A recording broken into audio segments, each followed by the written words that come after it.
Avec Alain Mignot de We Rose en studio. Bonjour Alain. Salut Jessica. Rebonjour. C'est la première fois qu'il n'y a pas de tempête de neige un mardi matin. Donc, tu as eu moins de difficultés à te rendre ici à nos studios. J'étais à l'avance. Oui, bon, ben c'est ça. On est très, très content de te recevoir encore une fois, Alain. Et ce matin, ben, on va parler d'un sujet qui est assez d'actualité parce que la 24e conférence des Nations unies sur les changements climatiques, donc la COP 24, a débuté donc hier au dimanche en Pologne et donc, ce qui veut dire qu'au cours des 2 prochaines semaines, il y a des représentants de 195 pays qui vont tenter de s'entendre sur l'accord de Paris. Et là, toi, tu y étais à la 21e édition de cette conférence-là. Exact. Explique-moi un peu de quoi on discute dans ces conférences, comment ça fonctionne? En fait, 2 semaines et à minuit moins une, parce qu'à Paris, lorsque j'y étais à COP21 à Paris, l'entente, faut s'entendre une entente, là, c'est pas une entente de mariage, c'est prise justement à la dernière minute. Et c'était quoi cette entente? C'était qu'ils prennent une future entente. Ils se sont entendus de s'entendre dans les prochaines COP. Et on était vraiment déçus parce qu'autour de cet événement, parce que c'est une délégation du Québec à laquelle j'avais participé, il y a toute une frénésie, puis on est tous excités. Est-ce qu'ils vont s'entendre? Excusez-moi, ces pays. Et là, maintenant, nous sommes rendus à la 24.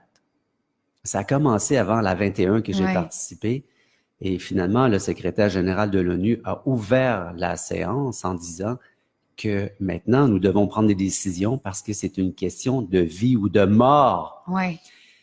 Et soit-on là qui vont s'entendre. C'est pas facile, Jessica. Non. C'est 195 pays.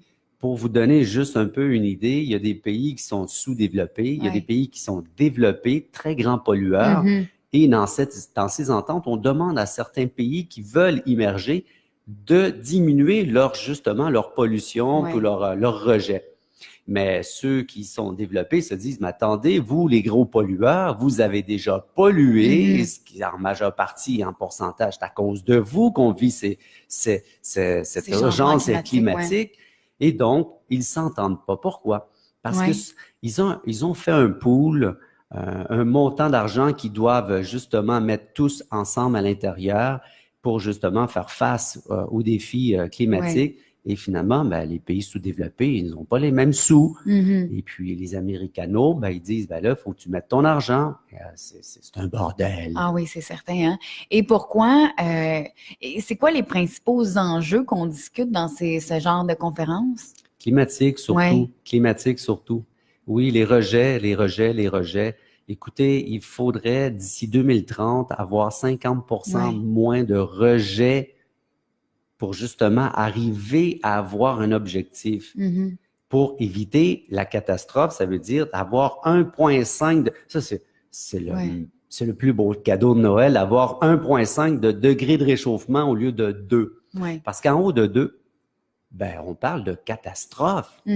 Catastrophe environnementale. Et on pense, c'est pas moi qui le pense, là, c'est le directeur général de l'ONU, j'aimerais bien y être, soi-disant, il dit qu'il va y avoir autant de réfugiés climatiques qu'il va en avoir à titre de 100 millions. Et ça, c'est la Banque mondiale, ils ont offert il n'y a sûrement pas un cadeau, c'est Noël, là, mais il y a sûrement quelque chose à l'arrière. Ils ont dit qu'ils étaient pour mettre 200 milliards de dollars pour justement les réfugiés climatiques qui prévoient qu'il va en avoir à titre de 100 millions.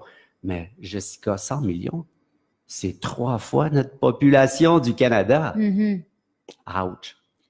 Et qu'est-ce qu'on demande justement au pays? Est-ce qu'il y a des mesures concrètes qui sont demandées? Bon, oui, mettre de l'argent, mais après, est-ce qu'on discute sur des façons de faire, sur des mesures qu'on veut implanter pour justement poser ces actions-là concrètement? Il y a des mesures qui sont proposées, mais ce ne sont pas tous les pays qui sont en accord pour ces mesures parce que ça freine le développement économique de certains pays. C'est vrai. Et écoutez, pour avoir une atteinte d'un objectif d'ici 2030, couper à 50% nos rejets, je veux dire que l'économie en mange un sacré coup. Et il y a certains pays qui ne sont pas d'accord, qui veulent avoir plus. C'est normal parce qu'ils ont moins pollué. Et il y a des pays que eux autres, il faut qu'ils mettent plus d'argent, puis ils ont plus d'efforts à faire parce qu'ils ont plus pollué. Écoutez, c'est une histoire de famille, là. Ouais. Il y a des jeunes qui sont jeunes, puis qui disent aux vieux adolescents, ben toi, t'as foutu le bordel dans la maison, puis maintenant, c'est toi qui vas me dire quoi faire. Ouais. Et là, je pense qu'on a beaucoup d'attentes pour cette 24e, la COP 24. Je pense qu'on va arriver à quelque chose.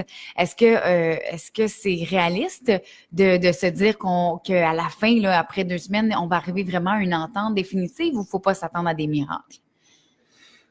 Bon, nous sommes Noël. Oui. Je peux être positif et optimiste. On va avoir de l'espoir. On va avoir de l'espoir, mais je suis plutôt rationnel, statistique. Oui. Si nous en sommes rendus à 24, oui, nous devons avoir des ententes. Est-ce qu'ils vont en avoir? Attendez, peut-être que oui, mais est-ce qu'ils vont être respectés? Oui. C'est autre chose, parce que oui, il y a encore certaines, non pas oui dire, mais certains articles ou certains sujets. Parfait, mais est-ce qu'il y a des pénalités? Ici, nous avons des lois en place ici au Québec en ce qui concerne l'environnement, et ce ne sont pas nous qui les avons mis, c'est pas nous qui fabriquons les lois, ce sont notre gouvernance, et puis ils ne sont pas respectés. Les caribous, ils sont en train de disparaître. Il y a une association, je me souviens pas laquelle, ils ont amené le gouvernement à la cour, ils l'ont mis en demeure, ils sont passés à la cour, ils ont dit parfait, ils ont été jugés coupables, il fallait qu'ils surveillent la décroissance des caribous, ils sont repassés, puis la réponse, j'ai vu ça dans les articles, c'est parce qu'on manque de budget pour surveiller la décroissance des caribous. Attendez, là, lorsque j'ai une tirelire, là, lorsqu'on compte le change, on décide où est-ce qu'on met l'argent. Maintenant, je crois que c'est pas encore assez une priorité pour les dirigeants, tant qu'à savoir si on devrait focusser sur les urgences climatiques. Oui, exactement. Je pense que de plus en plus, on sait que c'est une priorité, mais on dirait qu'il faut toujours attendre d'être au pied du mur, tu sais, puis que ce soit un non-retour pour agir. Faudrait pas, tu sais. Est-ce que dans les années passées, par exemple, tu étais à la 21e conférence, est-ce qu'après, il y a eu des changements ou finalement, il n'y en a pas vraiment eu, on s'entendait sur le fait qu'on allait prendre des ententes, mais est-ce que quand même, ça servait à quelque chose, toutes ces conférences-là, est-ce qu'on a mis des mesures en œuvre finalement? Du gros marketing. Ah oui. C'est ce qu'on entend dire. Lorsqu'on participe, puis on n'est pas juste une coalition, le Québec et plein d'autres pays qui se sont réunis lorsque j'ai vécu l'événement, on s'attend à ce qu'ils prennent une entente, puis je vous le dis, là, on est accroché à leurs lèvres parce qu'on a envie de fêter.